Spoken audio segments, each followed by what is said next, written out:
One of the most rewarding aspects of leaving fundamentalism behind for a more holistic spirituality is the ability to explore avenues that you were once closed off to due to the indoctrination of your religion. So I've been enjoying doing some videos lately on more taboo topics in the Christian world. And in my previous episode, I talked with a few of my friends about the concepts of swearing, cursing, and cussing, and where these themes show up in Scripture.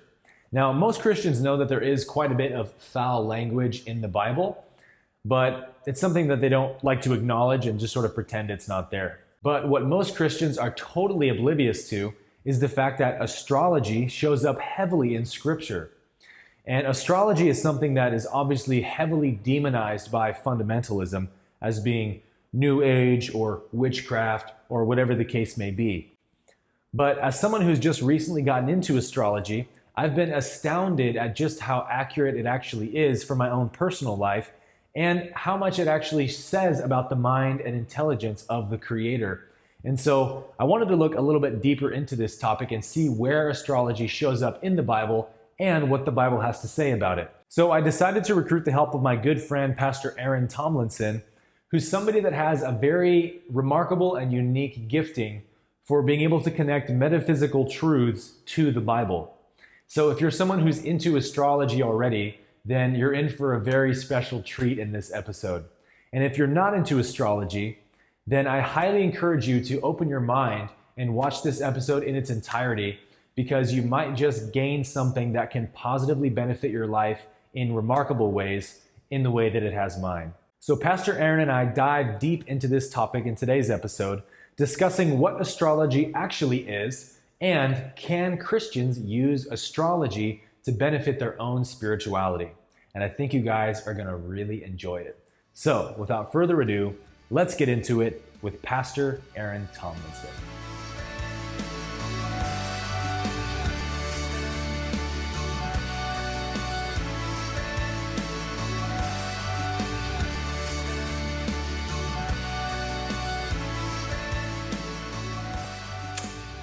Welcome back to Moving Backwards, episode 18. Thanks for tuning in, guys. Today we're joined again by my good friend, special guest, metaphysical enthusiast, theologian, philosopher, spiritual gangster, Pastor Aaron Tomlinson. How's it going, brother? Pretty good, Aaron. How are you doing? Thanks for having me on. Really appreciate it. Been looking forward to this for a long time. Likewise, man. We get to finally dive into some of our private Facebook chat conversations. Yeah, come out of the closet. Yep, we're coming out today as astrologers. Yeah, Aaron and I, we spitball back and forth about a lot of different topics. Because, both of us have, Pastor Aaron is still a pastor. I was a pastor, very much in the Christian scene for a long time, all of my life growing up. And so there's a lot of topics that were, taboo, off limits. And very few being more taboo than astrology, honestly. As a kid, I never even gave it credence at all. I thought it was, I was told it was witchcraft, it's evil, and all that kind of stuff. So I just kind of believed what I was told. Yep. And then to even compound the issue, astrology gets, I feel like astrology gets a really bad rap because there's a lot of sort of, especially like on social media, there's a lot of, I call it like basic bitch astrology. Yep. Memes and stuff of like, oh my God, Mercury's in retrograde. My whole life is going to be a disaster this month. It's just kind of cringy and makes people not interested.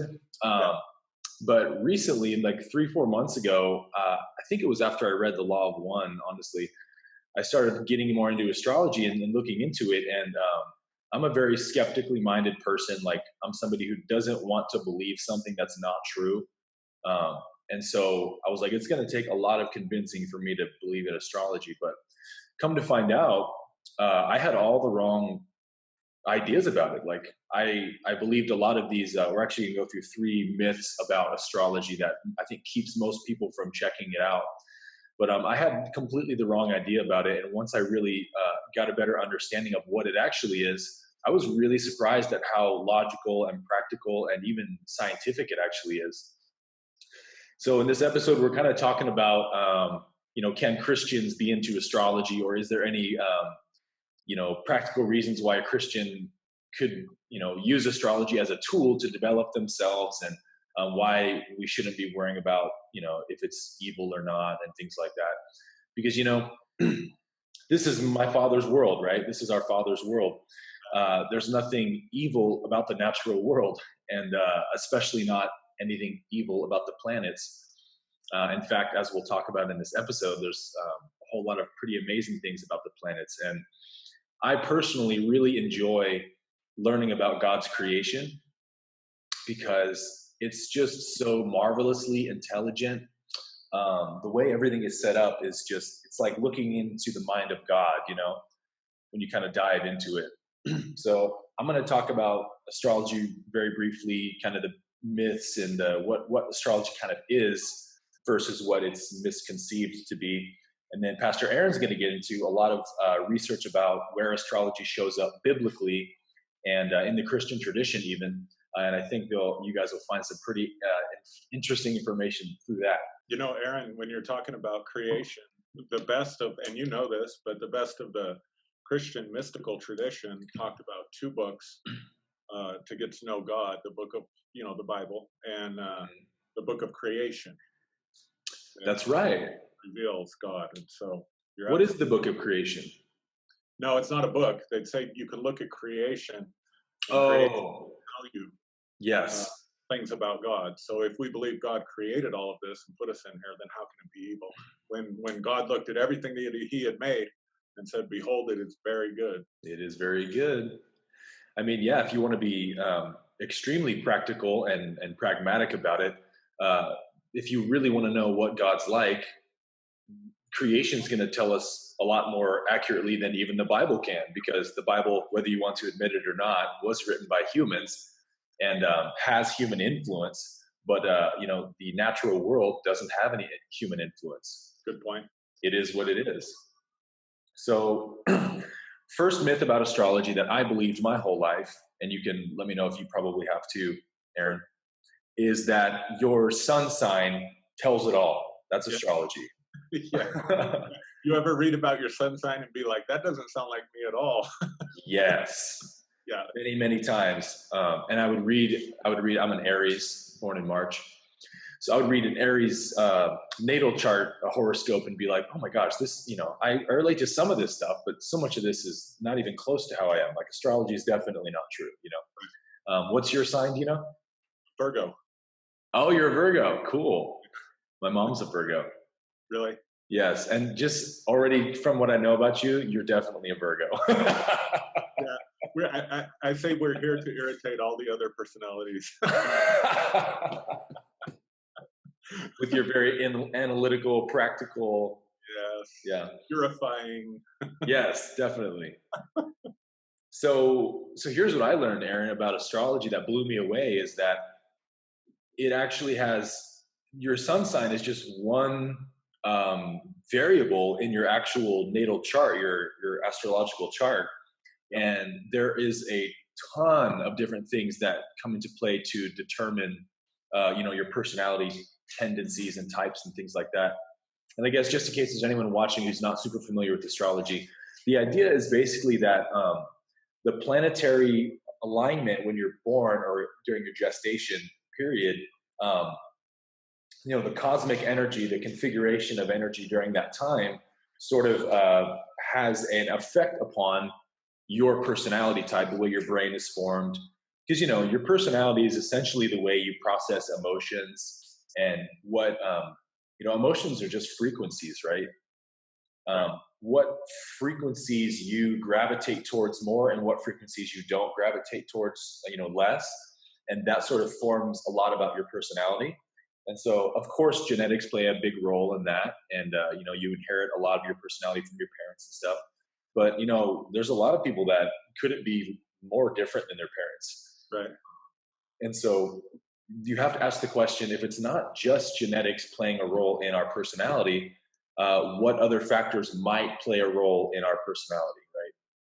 And so astrology says the configuration of energy in our solar system based on the planetary alignments sort of like almost energetically stamps you when you're born with whatever frequency is in the solar system during that time. And of course, you know, the way that 9 different planets, 10 planets transit around the sun and the sun itself and where we are in relation to it. The frequencies have a gigantic spectrum of the way they can show up, you know. And astrology is pretty amazing because it's a, you know, form of science that's been around for I think it's like almost 6,000 years. I was looking online and it said that the Chinese are probably the first civilization that had a type of astrology, 3,500 BC. The Babylonians actually are another of the first societies that we see astrology showing up in. And then, of course, Greece being the most influential astrological society, and then followed by Egypt. Greece is where they started inserting their archetypes into the astrological map. So, you know, each planet has a ruling deity, which represents an archetype. Right. So archetypes are basically just, you know, human traits, human personality types.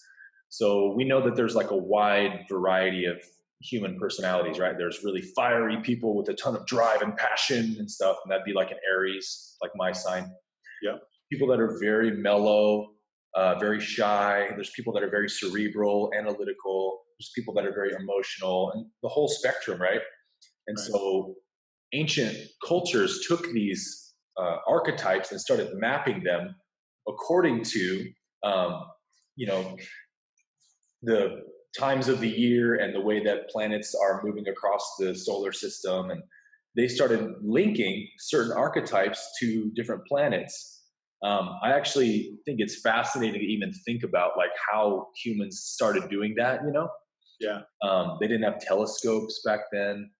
But somehow, you know, Egypt and all these other societies have the solar system mapped out in hieroglyphics like perfectly. Yeah. It's amazing, Yeah. right?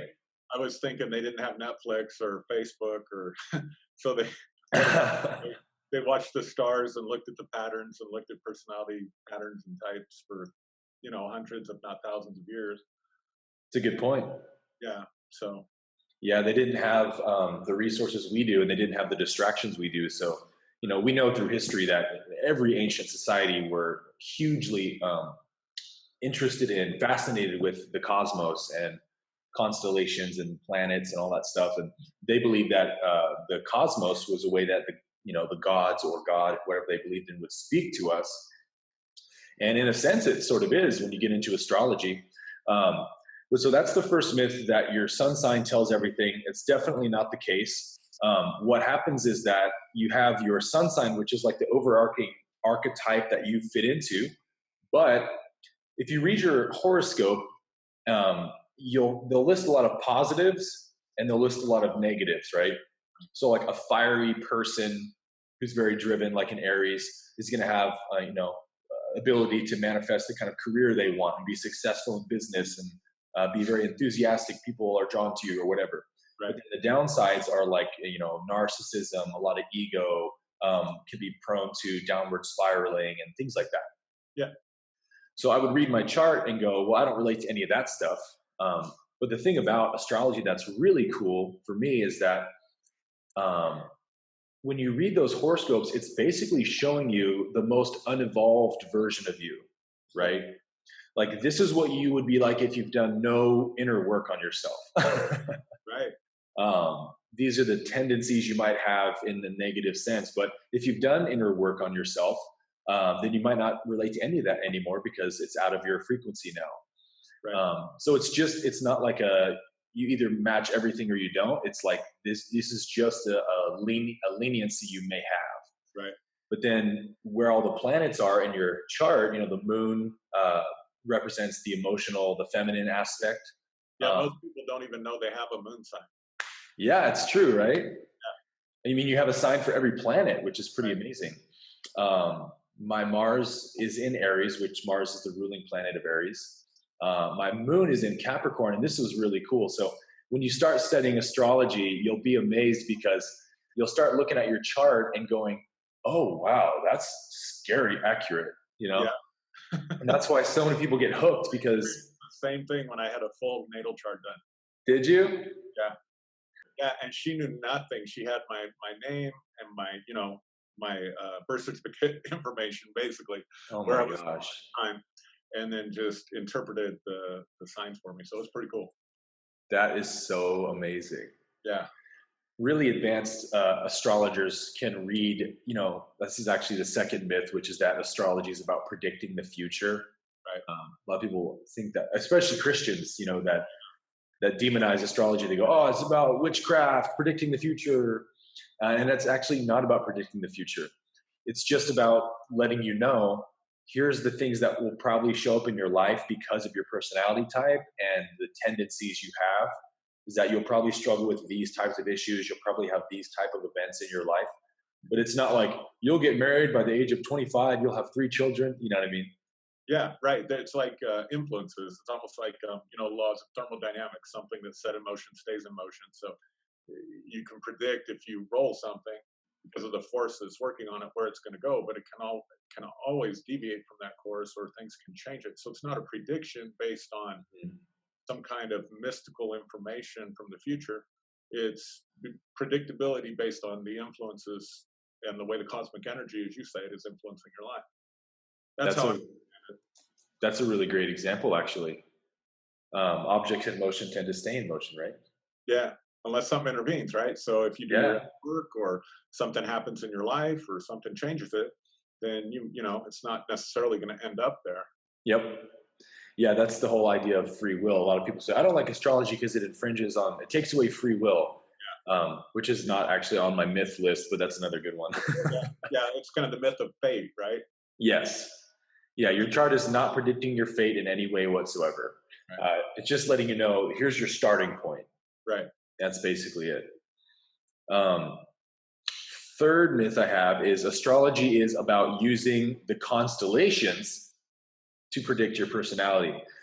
That's just another common misconception people have. I had it myself. I would go, how can people believe in this nonsense that the constellations predict anything? Like, the constellations aren't even constellations, right? It's just where we're looking from. It appears to be that they're at this order, but if we were on another planet, it'd be a completely different set, Exactly. And I actually read an article from someone who was like trying to debunk astrology, why it's not real. And his whole argument was about why the constellations can't predict anything about us. And I'm like, that's not even what astrology is. Like, the constellations have nothing to do with astrology. Astrology is basically just the planets, where the planets show up in the orbit around the sun based on your birth time, and the archetypes that are associated with those planets. That's it. Right. It's all about the planets. And so to get into like the practical concept of astrology, have you ever seen the pictures of, like, in school they show the Earth's magnetic field? It kind of goes like this. Yeah. You have the North Pole, South Pole, and there's a huge energy field that goes around it. Well, we can measure that and see how far that stretches out, and that's just the energy we know how to measure. Who knows what other kind of energies there are that we can't measure yet?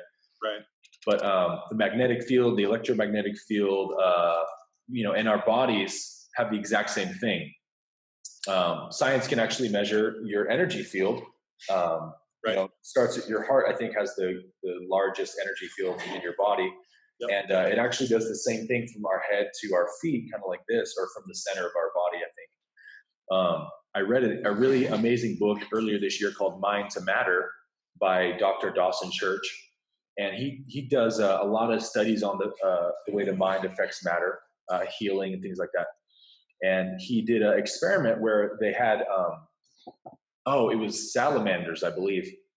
It was salamanders in their eggs, right? And they were measuring the energy field coming from the eggs. And the way that the energy field would bow out at the top based on versus the bottom, they could actually tell which side was the head and which side was going to be the tail. Wow. With perfect accuracy, 100% of the time. And so it's like that detailed. And so, all of the planets in our solar system have an energy field. An electromagnetic field. And so if you think about, Jupiter and Saturn, Uranus, Neptune, these, the gas giants, they are, hundreds of times larger than our planet. And you just look at how large and how far our planet's energy field extends. try and imagine, like Jupiter's energy field, which is, I think Jupiter is 313 times the mass of Earth. Wow. Imagine 313 planet Earths. Have you seen the little storm on Jupiter, the little red eye? Yeah. You know how the Earth can fit inside of the storm? Yeah. Like, that's just mind-boggling. Mind-boggling, yes. Saturn is just slightly smaller than Jupiter. Neptune and Uranus are 100 or plus more times larger than Earth. So if you think about the way that, have you ever been to like an exploratorium, like a kids observatorium where they have all these different scientific experiments the kids can play with?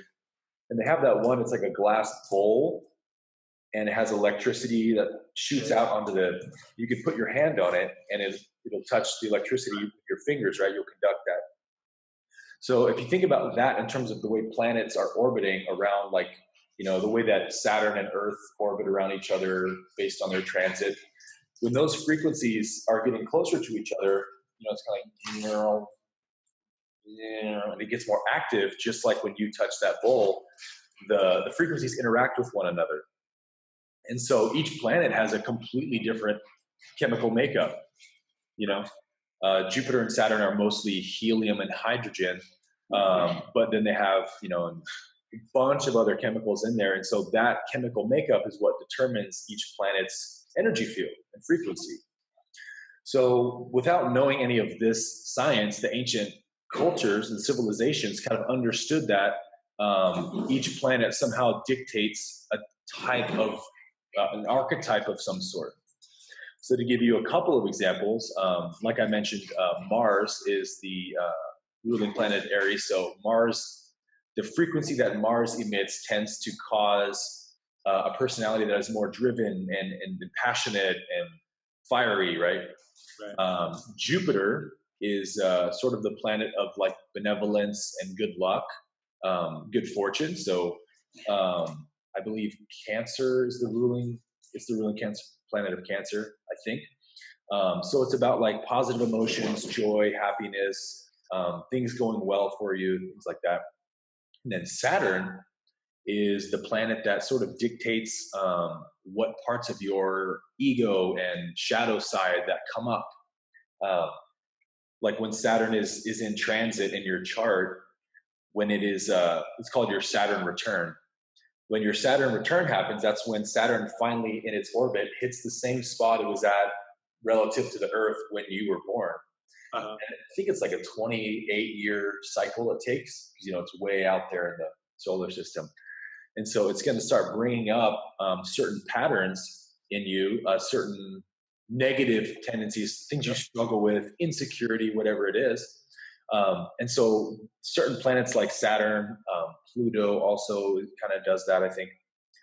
They get a bad rap in a sense, because it's like, oh no, my Saturn return's coming, but it's actually a really, really good thing, because it allows you to expose those things that are kind of laying dormant in you. Because again, it's all frequency, right? Everything is frequency. Right. So those frequency patterns in your consciousness are not being activated as much by the planet Saturn when it's very far away. Makes sense. When the planet gets closer, starts charging up more. It's just really, really fascinating to think about, Yeah, it is. Very cool. So we all arrived here with a preset package, right? Right. Like we have a body with a brain and a personality.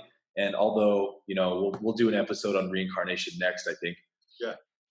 I believe we all chose the package we came with before we got here. But in a relative sense, like you didn't consciously choose your package, right? You just are in this life and you have what you have. So everything in the world has a natural reason for it, right? Right.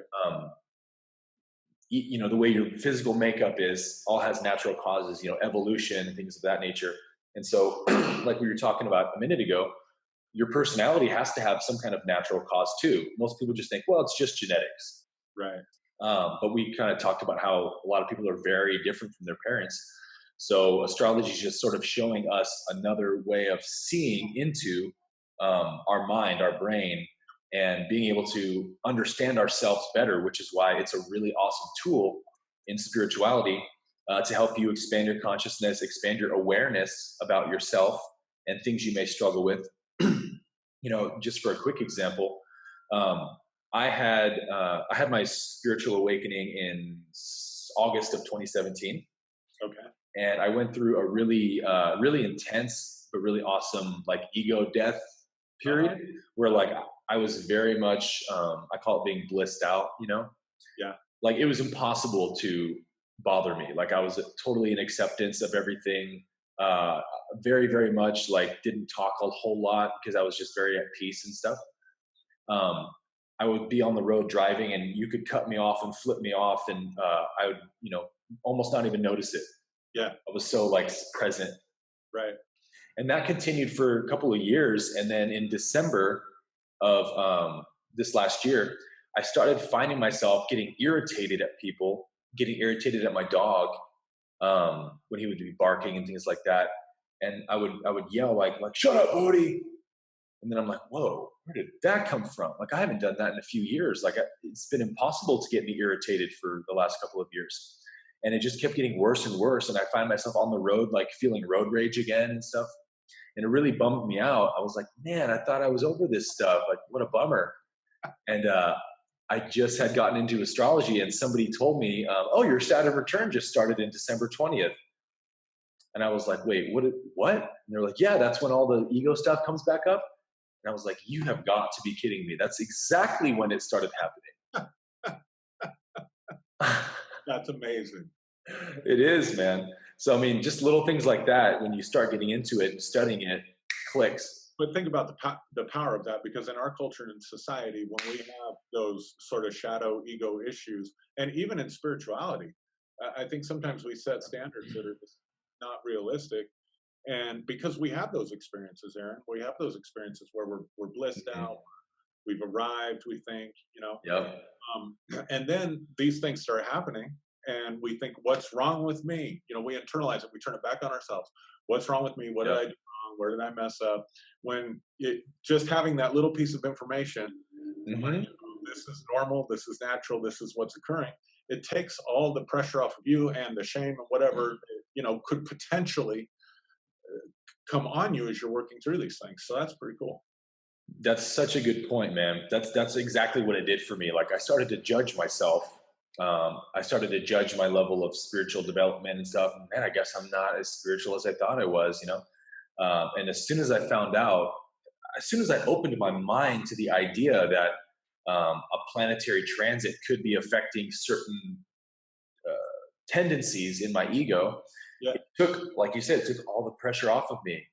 I'm like, okay, this, like, I don't have to feel so negative about this. It's actually an opportunity. That's why Saturn's so awesome. I like to say that, Jupiter only pretends to be your friend, but Saturn's your real best bud, because Jupiter's like, hey, buddy, let's go get some drinks and let's have a night out on the town. Yeah. But then Saturn's like, I'm going to give you structure and integrity and make you a more powerful version of yourself. I'm the disciplinary person who does the hard work for you, but gives you the most benefit, right? Yeah, that's cool. So, so it gives you this opportunity to see these things about yourself that normally you aren't seeing and work on them, and then integrate the new lesson and the new integrity and structure. And so a lot of people, and myself included, I used to not like the idea of that just because, I don't like to feel like I'm a victim to the planets, right? Yeah, right. But that's just as impractical as saying, I don't like to feel like I'm a victim to the weather. Right. It's like there is weather.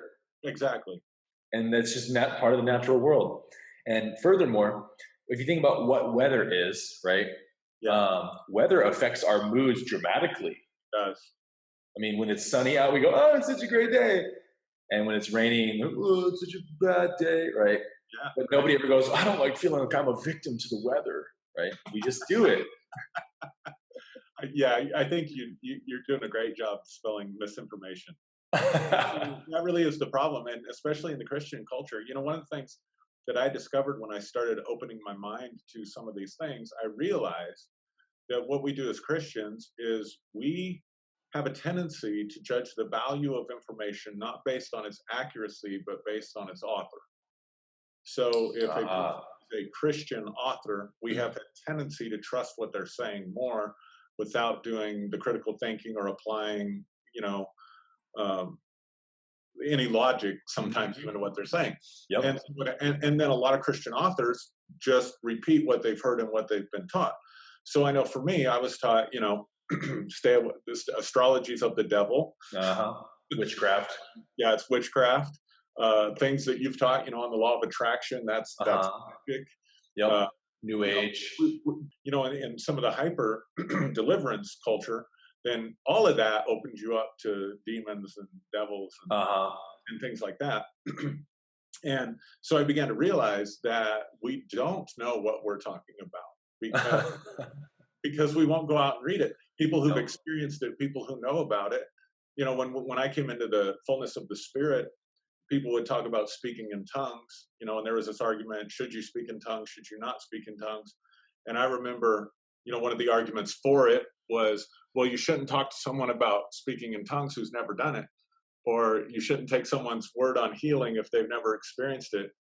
True. But exactly what we do in all these other areas. So again, just another place where the religious mind is inconsistent in the way it applies certain principles when it comes to the discovery of truth.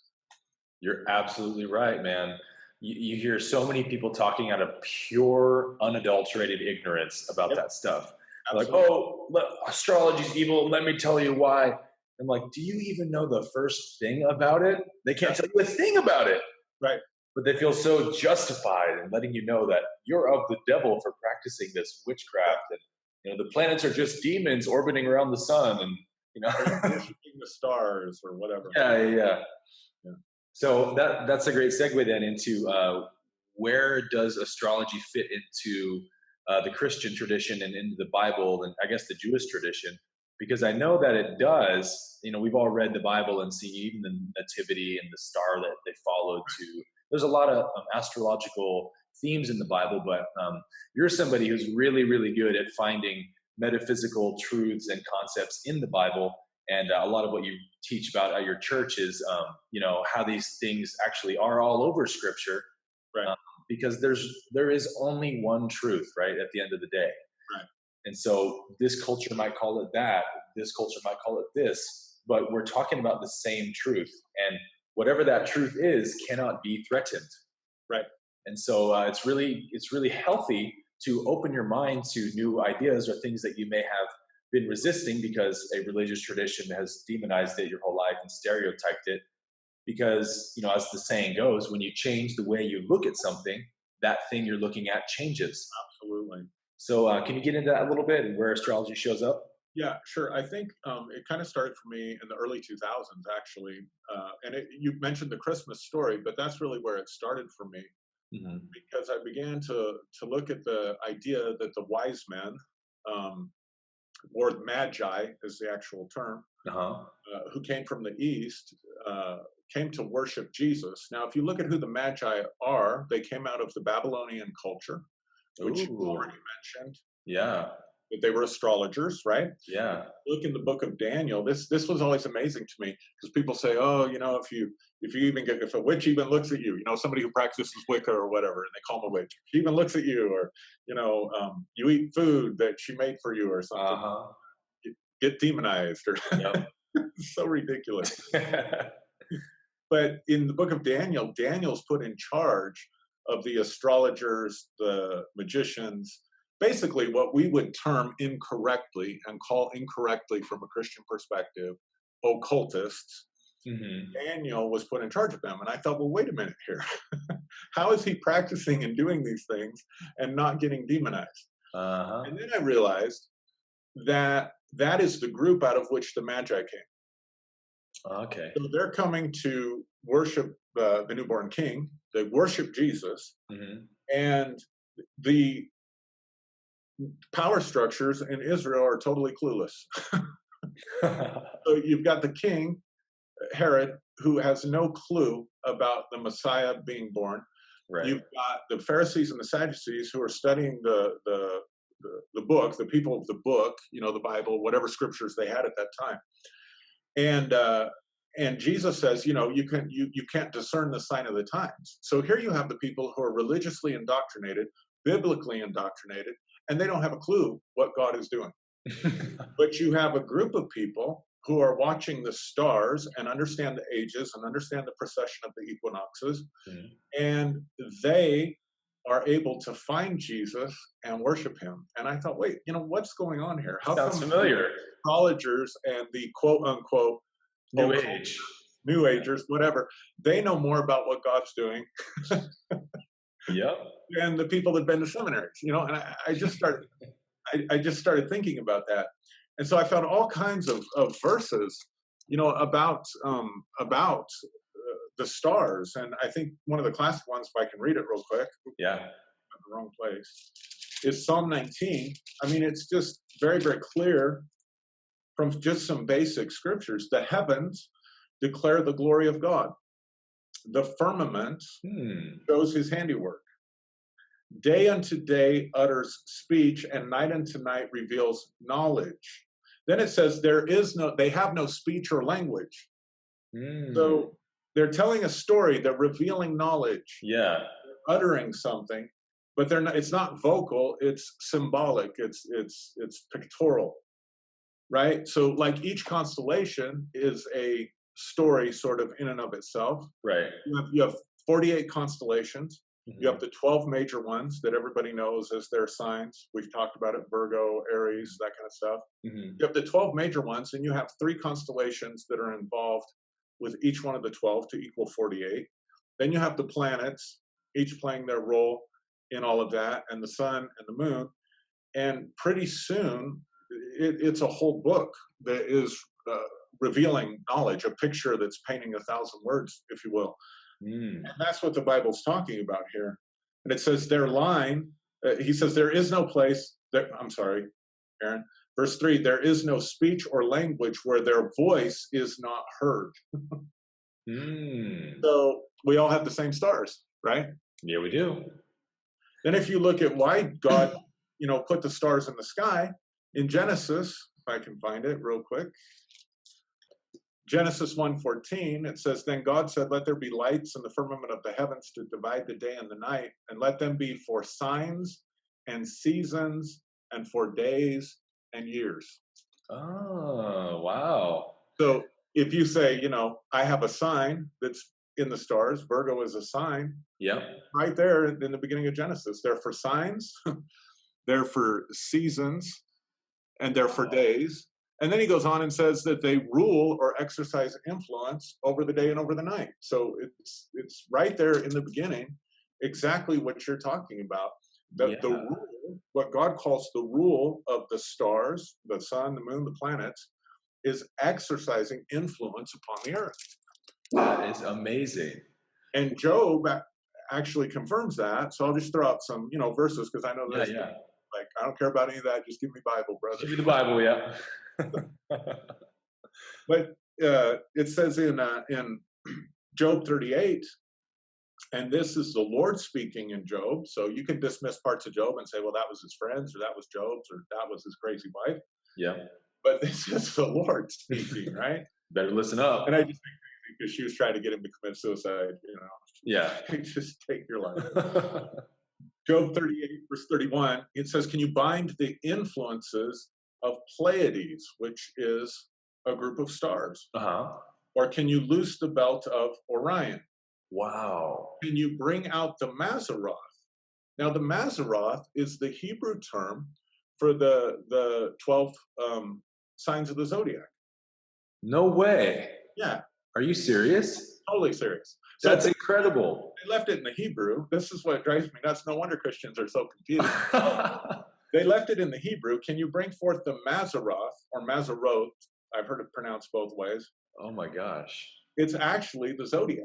Can you bring out the Zodiac in its seasons? Can you guide the Great Bear, probably the Big Dipper, right?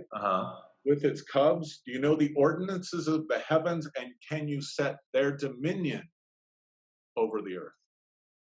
So it's right there. You just blew my mind. Right there, he's saying the stars have influence that you can't control, that the Zodiac itself has ordinances and influence or dominion upon the earth. And so we're, in a lot of senses, we're subject to that. That is incredible. Yeah, I had no idea. So when you understand that there is a law in the Bible that is astrological, then you can understand why Jacob had 12 sons, why there were 12 tribes in Israel. Oh man, yeah. When they aligned and marched through the camp, Uh-huh. they aligned according to their signs. So when Jacob is blessing his sons in Genesis 48, he's describing characteristics of the archetypes that goes with each one of the constellations that, as in heaven, so on earth, is being represented in the nation of Israel.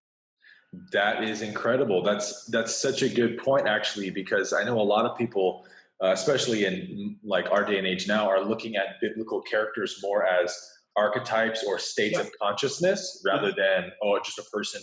So like Abraham is a state of consciousness, Moses, David, Jesus, Christ consciousness, and understanding there's way deeper themes and elements here than we are giving them credit for. And it wouldn't surprise me at all, like you just said, if that's how the Hebrews looked at their archetypes, would be based on the 12 sons of Jacob or whatever. But I literally, that blew my mind just now, that term, Maseroth, was it? Maseroth, yeah, or Maseroth. I've heard it pronounced both ways. I don't know, but it's in Job 38 verses. Let me pull that. I left my marker there, unfortunately. And then the seasons, you said for signs and for seasons, the planetary transits around the sun dictate our weather. Like that's what weather is, right? Right. We want to, people that doubt astrology like to pretend like, oh, the planets are totally inconsequential. They are meaningless. They have nothing to do with anything. But our weather is literally determined by them, right? It's our transit around the sun. And if you look at the moon, right, the moon has a huge gravitational influence on our planet. It's why tides and waves happen in the ocean. And our bodies are 80% water. We really think the moon has zero influence on us. Right. Like it just doesn't make any logical sense. Right. And the ancients knew this, right? So they... Exactly. And that's, just to give you that reference, it's Job 38 verses 31 through 33. And 32 is where it talks about bringing out the Maseroth and its season. Wow. Go ahead.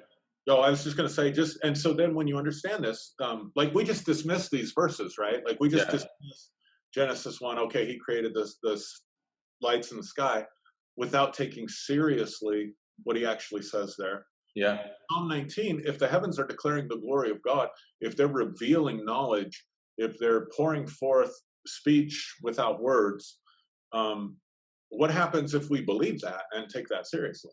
Yeah. The reason that we overlook those kinds of things is because, like you said earlier, we have no context for them. Christians don't understand anything about astrology or, how planetary transits affect anything. It's not even a concept in their mind. They just dismiss it. So of course, when you read the Bible and it's all over the place, you're going to overlook it. Your brain's going to flip right past it because you don't have any context for it. But when you do, like you just showed us, there's all kinds of themes in scripture about astrology that are pretty explicit, actually. Yeah. Yeah. I think one of the, if I can shift the conversation just a little bit, I think the coolest things that is really helpful, like that helps people see it. So in particularly ancient astrology, there was an understanding that there were constellations that ruled ages as well as, so they rule planet. Yes. Constellations rule sun signs, right? So April, here's a good one for you. So March 22nd to April 22nd or whatever is Aries, right? Aries. Which is what? What planet? No, what the constellation is what? Or Ram, right? A lamb? Oh, yeah, the Ram, yeah. Ram, right? So when do you celebrate Passover? I don't. When do you celebrate Easter? March. Yeah, or April. This year was in early April, yeah. It usually falls within that window when Aries, the lamb, is ruling. So that's why they sacrifice a lamb on Passover night and not a goat or a chicken. That makes sense. It's also why the Feast Day of Atonement occurs under Gemini, which has the scales. And so that's when the Holy of Holies and balance the scales of justice. So their whole feast season, everything was cycled around whatever was the ruling sign for that particular month. Yes. So they also said there's a ruling sign for the ages. So you hear people talking about the new age because they're talking about the age of Aquarius. They think that we've stepped into the age. Right. The constellation or the zodiac sign Aquarius is ruling over an age. So now you have an influence that's coming in over a longer period of time, anywhere from 2,000, some say, to 2,500 years. Mm-hmm. So the old theory was that the Earth wobbled, right? That would shift. But what they're saying now that we have more sophisticated instruments and stuff is that our solar system itself, the galaxy is spinning. So the solar system itself is moving very, very slowly in its own orbit. Right. And as it moves through the orbit, it goes through the precession of the equinox. Uh-huh. So watch this. So when you're in, they're saying we're in Aquarius. Let's do it this way. They're saying we're in Aquarius right now.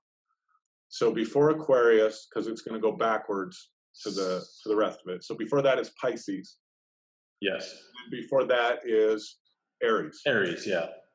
Aries is a ram, Pisces is a fish, Uh-huh. and Aquarius is the man, right? Yes. So when you're in the age of Aries, you have animal sacrifices. You have lambs being sacrificed as an approach to God. And you have God in the Old Testament picking shepherds to lead his people. So Moses primarily was a shepherd. David primarily was a shepherd. Then you come to Jesus. So you come back to the Christmas story. Who shows up in your Christmas place at the manger? You have two groups of people. You have the Magi who study the stars. Yes. And the shepherds. Yep. Right? Yep. But now it's a new age, actually, because Jesus is marking a shift from the birth of Jesus is marking a shift from the age of Aries to the age of Pisces. Ah. So Jesus shows up and he's not selecting shepherds anymore. Mm-hmm. He's selecting, so Pisces is a fish, so he starts selecting fishermen and calling them to come to be fishers of men. Oh, wow. Now the approach to God is no longer animal sacrifices. Yep. Because you pointed out, Aries is a fire sign. Uh-huh. Yeah, Now it's water. So instead of, now you're baptized. Oh, wow. Speaks about rivers of living water flowing out of you. His first miracle was turning water into wine. He walked on water. He calmed the storms. Uh-huh. Dude, did you put this together yourself? Actually, I think the Holy Spirit helped me, but that is unbelievable. Yeah. So here's right. Here's the amazing thing. Jesus dies as the Lamb of God, the last sacrifice, as the Lamb of God who takes away the sin of the world. Uh-huh. But when he speaks of his resurrection, he says, no sign will be given you except the sign of Jonah. Oh, yeah. Because Jonah was in the belly of the fish. We say, well, but the belly of the fish for 3 days and 3 nights.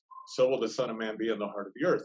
So he dies as the Lamb of God, and he gets, if you will, vomited. Yeah. Resurrected, yeah. Fish. It's representing astrologically the shifting of the ages and how God works with humanity in the Bible completely shifts. Wow. So when Paul and Jesus himself, when the disciples say, what's going to be the sign of the end of the age?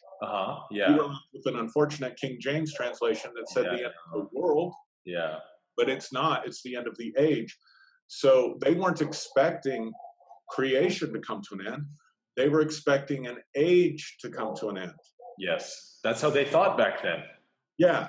So it was the end of the age, the age of Aries, and the beginning of the new age of Pisces. Yes. So now we're about 2,000 years removed again.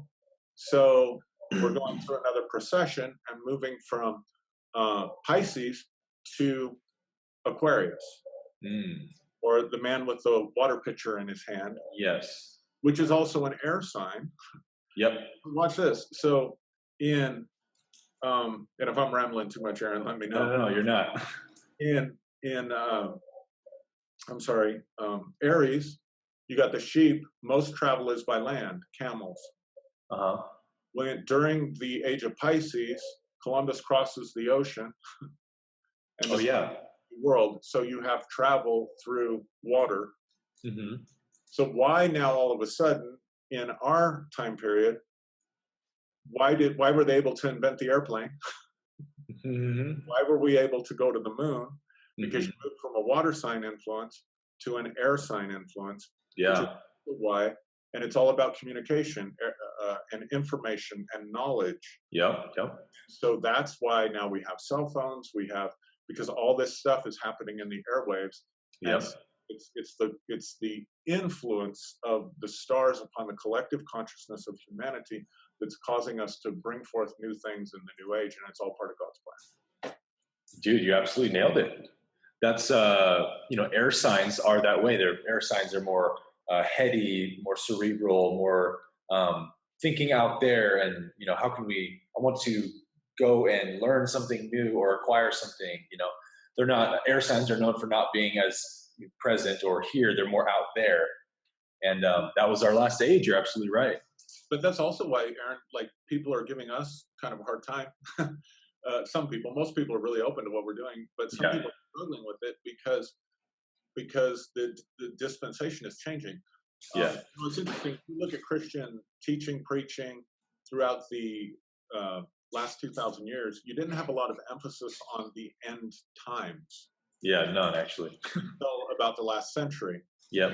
And everybody's like, oh my God, it's the end of the age. It's the end of the world. Jesus is coming. Jesus is coming. And Jesus is coming. What are they doing? They're picking up on the frequency intuitively, and they're interpreting it to their own understanding of how this stuff. Their own limited framework. Right. So it's a shifting. So everything is going to change, and even spirituality is going to change, because again, you went from sacrificing animals to water baptism to now we're talking about consciousness, which is again air sign. Yep. So I think in some ways we're there are voices out there that are helping people shift from one age to the next, but there are people that want to stay in the old age. You're absolutely right. The familiar. And I kind of think this is another one of my own personal heresies, but when the children of Israel came out of Egypt, it was a lamb that brought them out, the blood of the lamb, right? Come out of Egypt, and Moses goes up on a mountain and is gone for 40 days, and they're like, where's this man Moses? They said, I know, we'll make a god. And they fashioned this god, and it's a bull. Preceding age, which was Taurus. Yep. And they're worshiping the old model. Exactly. Dude, I can't believe you connected so many of these pieces. I was like not ready for this. That was amazing. I'm sorry. I hope this video gets like 1 million views just for that. I've been thinking about these things, meditating on them for a while. Well, that's why I love having these conversations with you, man, because you're such a outside the box thinker, and because of that, you're able to connect so many dots that I've never heard anyone be able to connect before. Thanks. That was just phenomenal. Before we close, we'll end with this here.